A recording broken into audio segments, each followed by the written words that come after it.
Welcome to the YouTube channel Gramin Bharat. Abhishek Kumar. जैसा कि आपने थंबनेल में देखा होगा, आज हम लोग एक इम्पोर्टेंट टॉपिक को डिस्कस करेंगे, that is virtual teaching method. और ये एक प्रैक्टिकल एंड जेन्युइन मेथड होगा। अगर आप इन मेथड को अपने डेली लाइफ में अप्लाई करेंगे तो आपको ज़रूर फ़ायदा होगा। और मैंने इसे कई बार अप्लाई किया है और मुझे एक अच्छे रिजल्ट आए, और जिसका हमारे स्टडी से रिलेटेड बहुत हेल्प हुआ। और उसी मेथड को आज हम आप सबों के साथ शेयर करेंगे, और हम आशा करते हैं कि वो मेथड आपको बहुत हेल्प करेगा। चलिए बिना देरी के आज के वीडियो को शुरुआत करते हैं।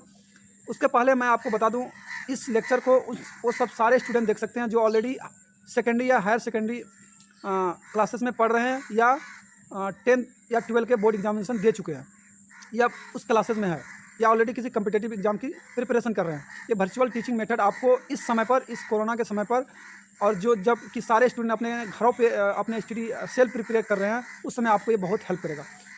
तो माय डियर स्टूडेंट, अभी आपको गाइड करने वाला वर्चुअल, अगर मीडियम को छोड़ दें, आपको रियल गाइड करने वाला कम ही स्टूडेंट को अभी रियल गाइडेंस किसी भी टीचर से मिल पा रहा होगा। इस समय अपने आप को मोटिवेट रखना और अपने आप को पढ़ाई में कंटिन्यू रखना एक अपने आप में एक आर्ट है। और इस आर्ट में बहुत सारे स्टूडेंट जो टॉपर कैटेगरी के होते हैं, उन सारे अपने आप को उसमें ढाल लेते हैं। लेकिन बहुत सारे स्टूडेंट जो कंटिन्यूस पढ़ाई नहीं कर पाते हैं, वो अपने इस मेथड आगे की पढ़ाई को स्टॉप कर देते हैं, और कहीं ना कहीं वो बार बार एक ही चीज़ को पढ़ने में भी बोर फील करते हैं। क्योंकि अभी बहुत दिनों से कोई भी एग्जामिनेशन हो नहीं रही है, इसके कारण वो क्या करते हैं, अपने थोड़ी अपने प्रिपरेशन को स्टॉप कर देते हैं। लेकिन माय डियर स्टूडेंट और लर्नर, आपको उस प्रिपरेशन को आगे बढ़ाना है। हाउ टू यू प्रोसीड, उसी के बारे में आज हम लोग डिस्कस करेंगे। चलिए बिना देरी किए आज उस टॉपिक पर, मेन टॉपिक पर आते हैं। आपका भी समय जेन्युइन है और मेरा भी समय जेन्युइन है। वर्चुअल टीचिंग कहने का मतलब यह है कि आप अपने वीकेस्ट टॉपिक को, जितने भी वीक टॉपिक है आपके, उसका लिस्ट अप कीजिए। किसी भी सब्जेक्ट का, किसी भी पर्टिकुलर सब्जेक्ट का हो सकता है, फिजिक्स, केमिस्ट्री, मैथमेटिक्स, या कोई अन्य सब्जेक्ट आपका अगर वीक है, उसका जो वीकेस्ट टॉपिक है, उस टॉपिक का आप क्या करो, लिस्ट अप करो। और आप क्या करो, ये एक फिक्स समय पर आप क्या करो, एक ब्लैंक पेज लो, और उसमें जिस प्रकार से एक टीचर टीचिंग करता है, उसी प्रकार आप वर्चुअल टीचिंग अपने आप से करो कि इस टॉपिक को हमको पढ़ाना है। और अपने आप से बोल के जिस प्रकार एक टीचर स्टूडेंट को पढ़ाता है, उसी प्रकार आप क्या करोगे, वहाँ वर्चुअल सीट में उन चीज़ों को आप पढ़ाओगे।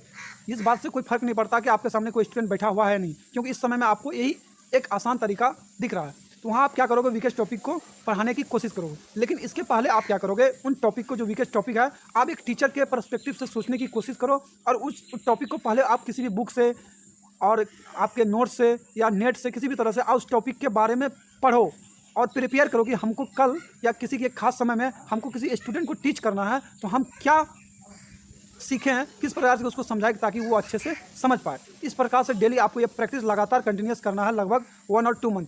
जैसे आप इस 1 और 2 मंथ एक पर्टिकुलर सब्जेक्ट में लगाएंगे, तो आपके सारे वीक टॉपिक क्या हो जाएंगे, क्लियर हो जाएंगे, और आप पहले की अपेक्षा अपने आप से उस टॉपिक पर, उस पर्टिकुलर चैप्टर पर एक अच्छे नॉलेज आपको पकड़ में आ जाएगी। आप उससे आप मोटिवेटेड भी फील करेंगे, और आपसे उससे क्या होगा, आपको एक टीचर का जो क्वालिटी होता है, वो क्वालिटी आप में आने लगेगी।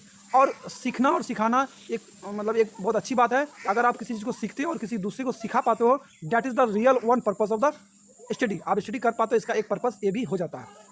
और दूसरा, आप क्या काम कर सकते हो, अपने जो क्लासमेट वीक है, आपका किसी भी पर्टिकुलर सब्जेक्ट में वो वीक है, कमज़ोर स्टूडेंट को, जो आपका क्लासमेट भी हो सकता है, वो आपका जूनियर भी हो सकता है, उन सारे को क्या करो, आप विदाउट हेजिटेशन उसको हेल्प करो। अगर आप उसको हेल्प करोगे, पर्टिकुलर डे पे उसको टीचिंग करोगे, तो उससे भी आपका बहुत सारा फंडामेंटल क्लियर हो जाएगा। तो हो सकता है कि उस पर्टिकुलर सब्जेक्ट में कोई स्टूडेंट वीक है, तो उसको उस सब्जेक्ट में उतनी पकड़ नहीं बनती है। कभी कल वो टीचर से हेजिटेट हो जाते हैं और टीचर से वो सीख नहीं पाते हैं। तो इसीलिए कहा गया है कि क्लासमेट से वो बहुत आसानी से सीख पाएंगे, अपने सीनियर से आसानी से सीख पाएंगे, क्योंकि उसे कोई भी हेजिटेशन नहीं होगा, वहाँ एक फ्रेंडली टाइप से वो रहेगा। इस प्रकार से कई चीज़ ऐसी होती है जो टीचर से नहीं सीख पाते स्टूडेंट, लेकिन अपने दोस्तों से, अपने सीनियर से बहुत आसानी से सीख पाते हैं। और यही छोटा सा मेथड आप क्या करोगे, डेली बाय डेली अप्लीकेबल करोगे। और कोई बच्चा आपके पास हो सकता है कि कई बच्चे आपको नहीं जानता हो, लेकिन आप क्या करो, उसको कहो कि मैं आपको बताऊंगा, एकदम पूरा रियल तरीके से आप लग जाओ। अगर उसको बताने से पहले आप कुछ क्या करोगे, प्रिपरेशन करोगे, उसके लिए रेडी होगे, उसके लिए जो भी आपको पढ़ाना है उसको आप थोड़ी तैयार करोगे, किसी भी कॉपी में, किसी भी नोटबुक से, किसी भी बुक से, किसी भी सोर्स से, चाहे वो इंटरनेट भी हो सकता है। तो आई थिंक आपको ये मेथड समझ में आ गया होगा। इसी मेथड को बार बार आपको अप्लाई करना है। अगर आप जूनियर क्लासेस में हैं, 6, 7, 8, 9, ये मेथड आप तब पर भी अप्लाई कर सकते हैं। अगर आप 11, 12 के स्टूडेंट हैं, तो आप अपने क्लासमेट्स पर जरूर इसे अप्लाई कर सकते हैं। अगर आप किसी कम्पिटिटिव की तैयारी कर रहे हैं, तो बहुत दिन से अभी कंपटीशन की तैयारी अभी स्टॉप होगी आपकी, या आप कुछ दिन के लिए अपने आप को रिलैक्स कर रहे होंगे। ऐसा नहीं कीजिए। आप अपने आप को क्या कीजिए, जो हायर सेकेंडरी में है वो क्या कर सकते हैं, वर्चुअल टीचिंग कर सकते हैं ब्लैंक पेज में। और अगर आप इस तरह से करेंगे तो अपने आप में आप ज़रूर इंप्रूवमेंट देखेंगे। ये मेरा एक्सपीरियंस रहा है और कई लर्नर पर मैं एक्सपीरियंस किया भी हूँ और करवाया हूँ। तो आई थिंक आपको ये समझ में आया होगा। और इसी तरह से आप ग्रामीण भारत यूट्यूब चैनल से जुड़े रहिए और इस वीडियो को ज़्यादा से ज़्यादा दोस्तों को शेयर कीजिए और इस चैनल को लाइक कीजिए, सब्सक्राइब कीजिए। अगर नए व्यूवर है तो इस चैनल को सब्सक्राइब कीजिए और ताकि आपको फर्दर अपडेटेड मिलते जाए। और थैंक यू वेरी मच। ग्रामीण भारत अभिषेक कुमार यूट्यूब चैनल से जुड़े रहने के लिए thank you very much. All I wish you all the best. Thank you very much.